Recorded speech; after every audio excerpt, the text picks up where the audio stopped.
Hey, how you doing there again, folks? Me again, of course, Brandon Wenzel. Come back at you, another offering off my sampler platter. Yes, you folks, I'm playing a video series of videos I've been doing for a while now where I go over there and try out food and drink items. I eat stuff, I drink stuff, and folks, I'm going to talk about stuff. I'm going to let you know all that you need to know about, hopefully delicious stuff. That time I'm doing this, folks, I'm not going to lie to you. I'm going to have to go over there and start uploading more videos per day. I got so many because I do it all on my phone. Phone. Yeah, man, they're starting to just take up too much space. Especially I got concerts coming up. Gonna need to take some videos. So expect the schedule to maybe get a little bit of an uptick. But anyway, before we get to that, what am I doing? What's going on? What's the whole thing? I'm inside the truck. I'm going to go over there. I'm going to, in this case, drink some stuff, specifically. And then I'm going to go over there and I'm going to yammer on about it and talk for a little while. That's how I go. And then on top of that, I'm wearing a cool shirt while I'm going to be doing all those things. What cool shirt am I wearing, folks? Because I always like to highlight the cool shirt that I'm wearing. Boom! It's my Ugly American shirt. I love Ugly Americans. It was not a super successful cartoon on Cartoon Network in like the mid-2000s, but it did have 2 seasons. I would love to see somebody pick it up and finish it off. It actually did have a, an ongoing narrative of sorts. It was so good, man. Like, sometimes you run into something that just gets you. You know, whether it's a show or a piece of music or, maybe some artwork or something. It just perfectly appeals to you. This was one of those shows for me. And I absolutely adore it. So, if you're ever interested, I don't know how available it is online, but look it up. It's really good. Hashtag let's bring back Ugly Americans. Anyway, what am I trying for y'all today, folks? Well, I just got through reviewing some wrap snacks from Mr. Moneybag Yo, Heat versus Hot. Boy, oh boy, those some salty hot chips. I mean, they weren't actually that hot. Go watch the full review if you want my opinion on it. But I could use a drink. So what am I going to drink? What are we trying? Boom!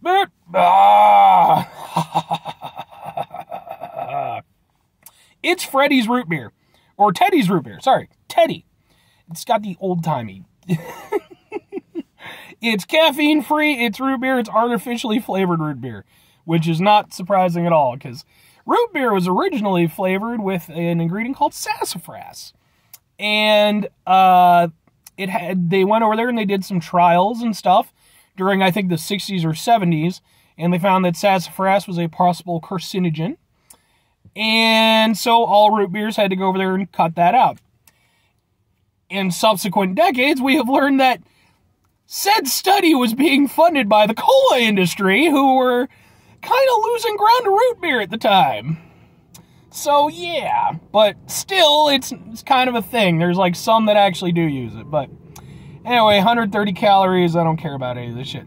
I love root beer. Root beer. I love root beer. I've reviewed some root beers. I did some, what was it? Dublin, Texas root beer I reviewed. Go watch that review. It doesn't have a lot of views, but it's a good review. So I found this at the Dollar Tree, and root beer. So let's try some Dollar Tree root beer, folks. Just because it comes from the Dollar Tree doesn't mean it's going to be bad quality. That's some good stuff from the Dollar Tree. It smells nice and root beery. Let's give it a go.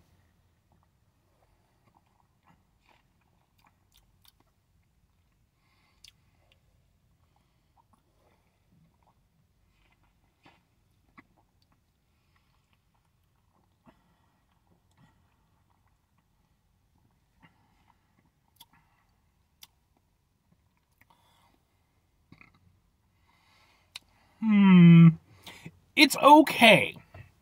So, I've made mention of this in other root beer related reviews. When it comes to root beer, especially like commercial root beers, there's sort of 2 camps in my opinion. On the one hand, you have your A&W and your mug, which are sweet root beers. They're not very complex. They're meant to appease as many people as possible, and a lot of people like them. On the other side of that spectrum, you have your Barks and you have your root beer. And your Dad's root beer, which are deeper, harsher, more complex, not made for everybody. I fall into the dads and barks category of things. So I typically try to gauge based off of that. So, where does this one fall? And the answer is somewhere in the middle. I would say it leans a little bit more towards the barks end of things than it does the A&W and mug. It's not like an overly sweet root beer, and there's a little something to it, but the emphasis is on a little. It is not what I would consider particularly complex root beer, and even by commercial standards, like again, if I'm comparing it against, you know, again, there's more going on than with A&W and with mug, but if I'm trying to put it in the category with Bargs and Dads, it just really doesn't stack up. God, freaking, with the sun and all, folks. People, the sun. No, I hate the sun, man. Nice cloud cover, and sun's just like, fuck you, man. I hate the sun so much. But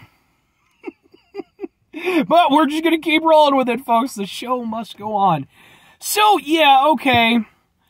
Yeah, but like I said, it definitely, it doesn't have the same oomph that, like, Barks does. Like, it doesn't have that same hit. It almost does, and then it dials back, and it kind of, like I said, it's sort of in between the camps a little bit, and it becomes a little bit sweeter.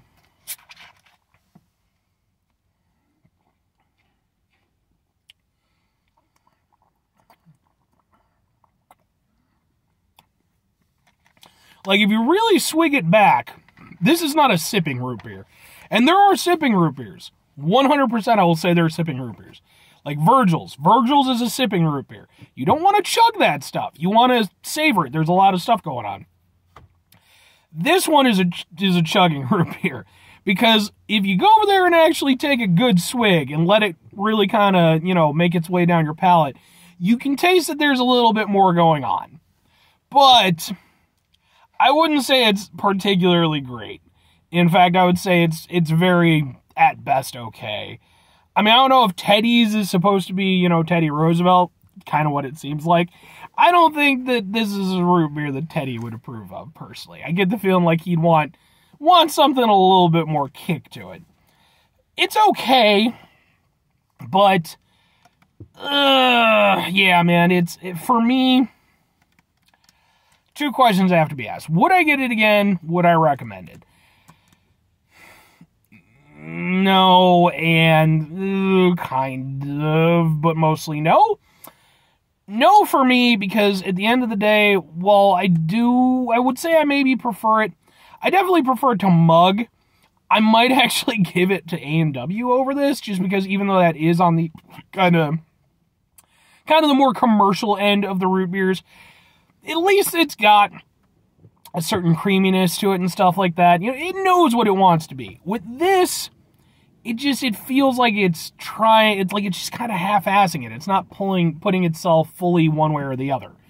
And I'd rather have one or the other versus this, like, shitty hybrid, you know, kind of thing that it's doing. And then to recommend it, like I said, I mean, if you're somebody who is like a mug fan, okay, this might be worth giving a shot, because I could see it being a little bit of a step up from mug.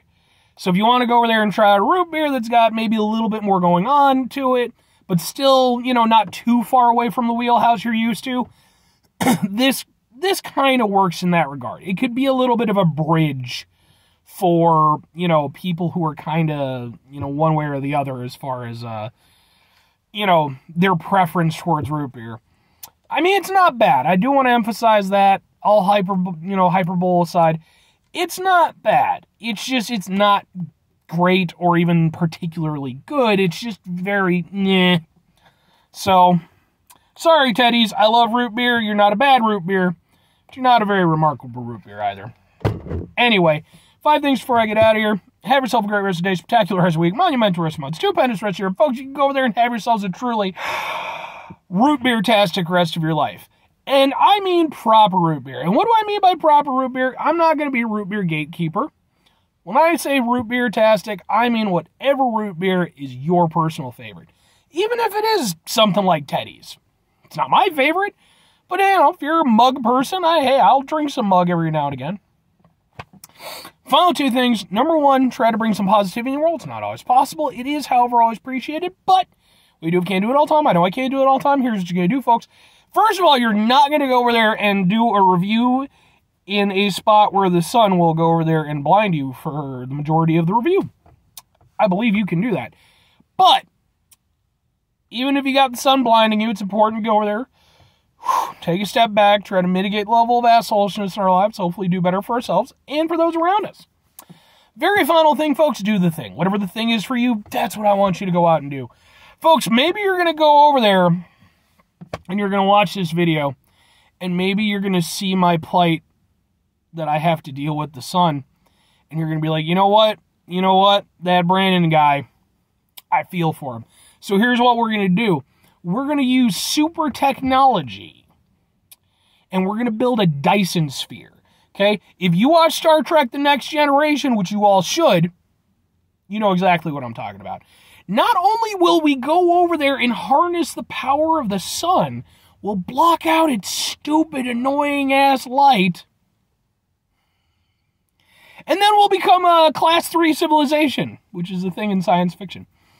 Or conversely, maybe go over there and enjoy the sun if you enjoy the sun. I don't know why you would, but maybe you would. And maybe drink some delicious root beer while you do it. Bye.